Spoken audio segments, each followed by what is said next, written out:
अस्सलाम वालेकुम सामीन, मैं हूं आपका मेज़बान बागी फरहान उस्ताद। जिस तरह के हम मुख्तलिफ टॉपिक्स पर बात करते रहते हैं, आज भी हमारा जी मैरिज के हवाले से बात करने जा रहे हैं और उसके लिए हम मैडम के ऑफिस में आए हैं। मैडम किरण आफ्ताब, जो कि हाई कोर्ट की एडवोकेट हैं, और उनसे हम जानेंगे कि किस तरह फैमिली जो एक्ट हैं या जो निकाह के हवाले से जो शराइत व ज़वाबित हैं उन पर हम बात करेंगे।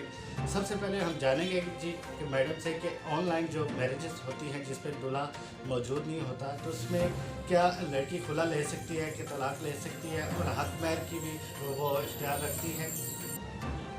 अस्सलाम वालेकुम। जी फरहान, जो ऑनलाइन मैरिजेस हैं आजकल उनका कॉन्सेप्ट कुछ ज़्यादा हो गया है, क्योंकि आपके मैस कम्युनिकेशन इस कदर वसी हो गए हैं कि एक आदमी कहीं भी दुनिया में बैठकर वीडियो लिंक के ज़रिए व्हाट्सएप, स्काइपी वगैरह के ज़रिए अपने निकाह सेरेमनी में शरीक हो सकता है और वो अपने बिहाफ पर किसी भी अपने अटॉर्नी को ज़मानी या तहरीरी तौर पर यह इख्तियार दे सकता है कि उसकी जगह पर निकाहनामा में साइन हो। लेकिन अगर किसी को शख्स जो खुद मौजूद नहीं हो और उसका निकाह व्हाट्सएप या स्काइप लिंक पढ़ाया जा रहा हो, वो आदमी उस निकाहनामा के मुद्दजात को चैलेंज नहीं करता, क्योंकि जो मौलाना साहब निकाह पढ़वाते हैं वो पार्टीज़ के नाम बावाज़े बुलंद पुकारेंगे। फिर वो साथ में जो शराइत लिखी होंगी निकाहनामा की, वो भी दोनों पार्टीज़ को पढ़ कर सुनाने के पाबंद होते हैं। उसके बाद फिर एजाब कबूल का सिलसिला शुरू होता है। तो कोई आदमी जो बाद में ये कहे कि मेरा निकाह वसीया व्हाट्सएप या स्काइप इंटरनेट के थ्रू पढ़ाया गया और मेरे बिहाफ पर मेरे वालिद या किसी अटॉर्नी ने निकाहनामे में दस्तखत किए, तो ये मेरे दस्तखत नहीं है और ये शराइत भी मैं कबूल नहीं करता, तो ये उसका रॉन्ग फेल होगा। उसको कानून इजाज़त नहीं देगा कि वो इस चीज़ को चैलेंज कर सके। सेकंड ये कि जो ऑनलाइन निकाह वगैरह होते हैं, इनकी भी वही हैसियत है जो कि पार्टीज आमने सामने बैठ कर एक नशिस्त में निकाह में तहरीक करवाती हैं।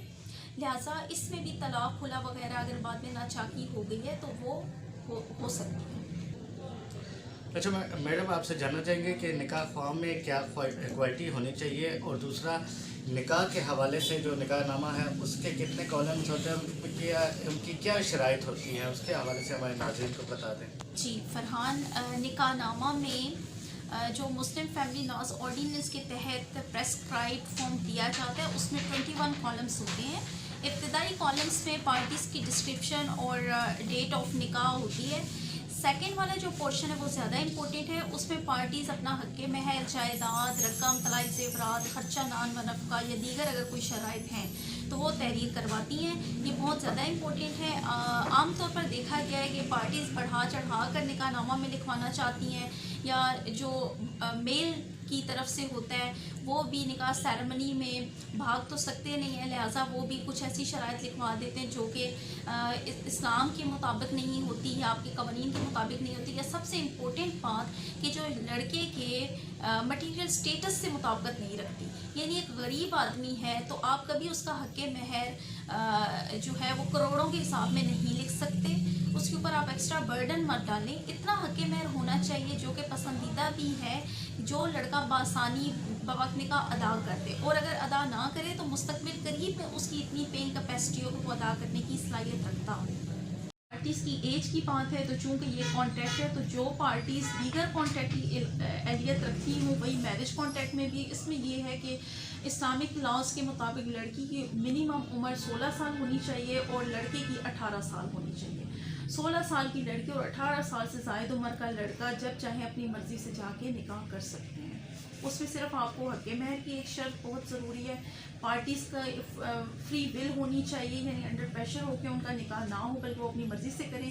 फिर उन दोनों को वली की ज़रूरत नहीं, क्योंकि वो आकिल और बालिग मुतसव्विर किए जाएंगे, और निकाह ख्वान या निकाह रजिस्ट्रार की उनको ज़रूरत है जो उनके दो मुसलमान आकिल बालिग मर्दों के सामने निकाह पढ़वाएगा।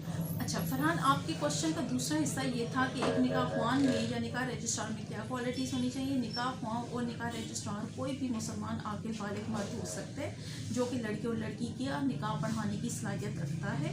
लेकिन हमारे यहाँ रिवायती तौर पर अब ये हो गया है कि निकाह ख्वान निकाह रजिस्ट्रार को बाकायदा गवर्नमेंट की तरफ से लाइसेंस जारी किए जाते हैं, यानी एक फैकल्टी में आबादी के तनासब से यूनियन कौंसिल में निकाह रजिस्ट्रार का नाम मौजूद होता है। ये दोनों एक आदमी भी हो सकते हैं और अलग अलग लोग भी हो सकते हैं। तो अभी ये है कि ये लोग ना निकाह सेरेमनी में एटलीस्ट 2 मुस्लिम्स अडल्ट के सामने लड़के और लड़की से हिजाब को कबूल करवाते हैं, उनको निकाहनामा की शराइत पढ़कर सुनाई जाती है। अगर किसी को ऑब्जेक्शन हो तो वो उसमें अमेंड कर सकता है।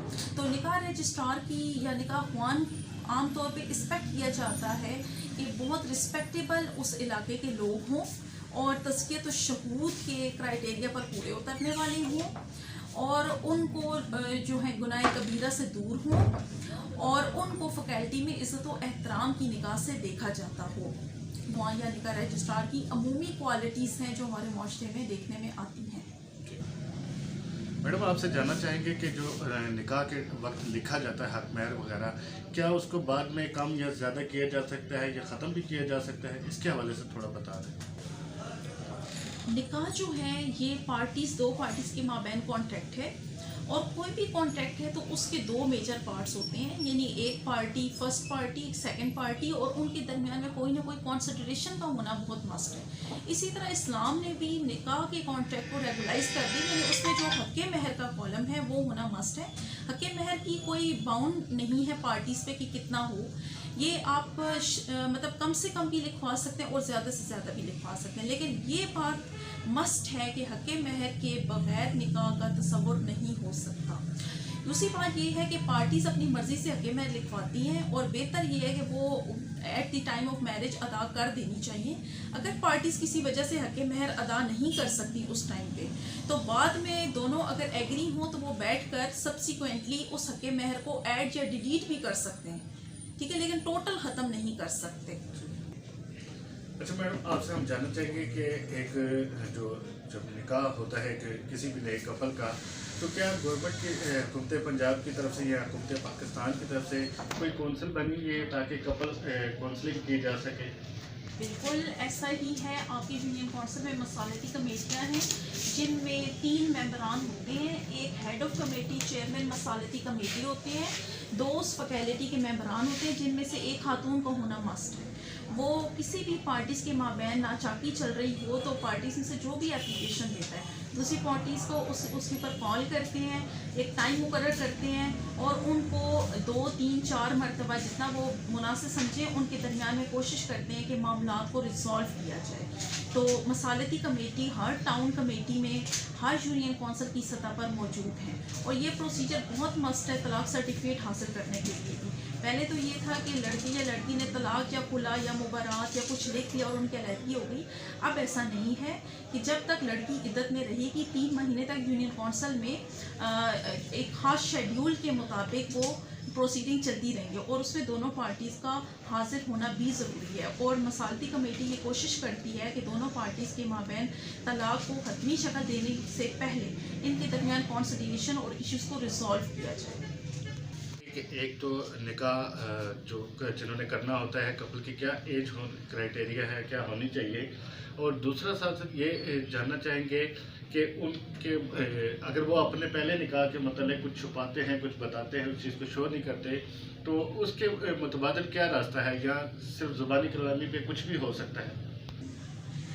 फरहान, मैंने आपको निकाहनामा के जो कॉलम्स हैं उनकी डिटेल 2 हिस्सों की तो बता दी है। लास्ट वाला हिस्सा स्पेसिफिकली लड़के से मुतल्लिक़ है जिसकी तहरीर इस तरह से होती है कि आया दूल्हा पहले से शादीशुदा है, अगर बीवियां हैं तो उनकी तादाद और नाम बताएं, बच्चे हैं तो उनके बारे में बताएं, आया दूल्हा मुतलिका है या रंडवा है तो उसकी डिस्क्रिप्शन दी दें। इसी तरह जो इब्तदाई निकाहनामे के कॉलम्स है उसमें लड़की के बारे में भी वाज़ेह डिटेल से पूछा जाता है।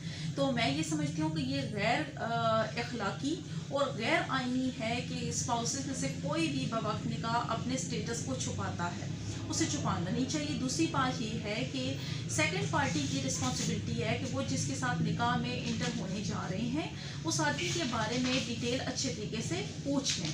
अगर फिर भी कोई अबहम या कोई गलत बयानी या इस तरह की चीज़ निकलती है तो उसके ऊपर फिर ताज़ीरात पाकिस्तान में और मुस्लिम फैमिली लॉज ऑर्डिनेंस के तहत भी मुख्तलिफ रेमेडीज़ मौजूद हैं जिसमें पार्टीज़ बाद में आ जाती हैं अगर उनके साथ हकीकतन फ्रॉड हुआ हो तो। जी, तो नाज़रीन, आपने देखा कि मैडम किरण ने किस तरह लफ्ज़ ब लफ्ज़ जो कानून के दायरे में रहकर जो चीज़ें हैं कि निकाह नामे पे लिखी होती हैं, निकाह ख्वाह में जो मौजूद होनी चाहिए और एक कपल को, एक फैमिली को क्या चीज़ें ज़रूरी होनी चाहिए कानूनी तौर पर, और क्या हक महर के हवाले से जो शराइत है, मसलाती कौंसिल के हवाले से जो उन्होंने आगाह किया, उन्होंने अपने नॉलेज के साथ बड़ी मुफीद मालूमात हम तक पहुँचाई। और हमारे इस टॉक शो का भी मकसद यही था कि हमारे जो नाजरीन हैं, जो व्यूअर्स हैं, ज़्यादा से ज़्यादा इंफॉर्मेशन उन तक पहुंचा सकें, ताकि कोई भी अभाव ना रहे, और उनको जब भी उनका कोई केस हो तो उनको वकील करने में आसानी हो। ये ना हो कि आप जो क्रिमिनल वकील है उसके पास निकाह का केस ले जाएं। इसलिए आपको शऊर होने की ज़रूरत है, और हमारी जो इस तरह की वीडियोस हैं शऊर व आगाही के लिए, तो मज़ीद भी हमारे साथ रहेगा, मुख्तलिफ टॉपिक्स पर बात करेंगे। तब तक के लिए इजाज़त है।